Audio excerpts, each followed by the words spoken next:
Social मीडियावर सतत काही ना काही व्हायरल होत असतं। मात्र आता समोर आलेला व्हिडिओ पाहून तुमच्याही अंगावरती काटा येईल।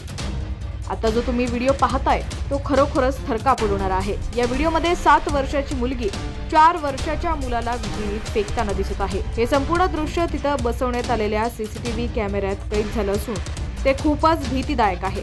खेळताना मुलं बोरवेलमध्ये पडल्याच्या अनेक बातम्या समोर येत असतात। अनेक वेळा अशा घटनांमध्ये मुलांना वाचवून सुखरूप बाहेर काढण्यात येतं, तर काही प्रकरणांमध्ये त्यांचाही मृत्यू होतो। अनेक वेळा अशी प्रकरणं समोर आलेली आहेत की ज्यामध्ये बचाव पथकाला भरपूर मेहनत घ्यावी लागते।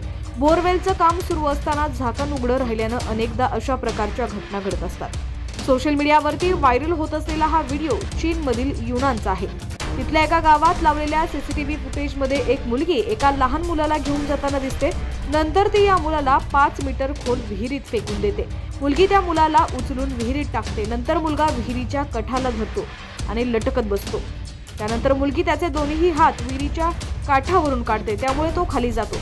खाली जाताच मुलानं मदतीसाठी ओरडायला सुरुवात केली, पण तिच्यावर काहीही परिणाम होत नाही। ती मुलगी थोडा वेळ विहिरीजवळ गिरट्या घालते आणि तिथून निघून जाते। मीडिया रिपोर्टनुसार गावातील इतर लोकांनी त्या मुलाचं रडणं ऐकलं आणि त्याला विहिरीतून बाहेर काढलं।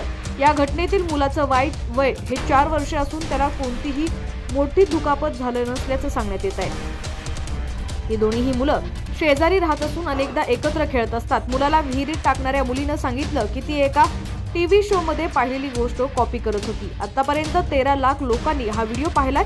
ही घटना मार्च 2023 ची आहे। हा व्हिडिओ आता पुन्हा सोशल मीडियावरती पोस्ट करण्यात आलाय, ज्यावर युजर्स कमेंट करत आहेत। मात्र अशा घटना घडू नयेत आणि पालकांनीही आपल्या मुलांवर लक्ष ठेवावं असं देखील या व्हिडिओच्या माध्यमातून सांगण्यात येत आहे।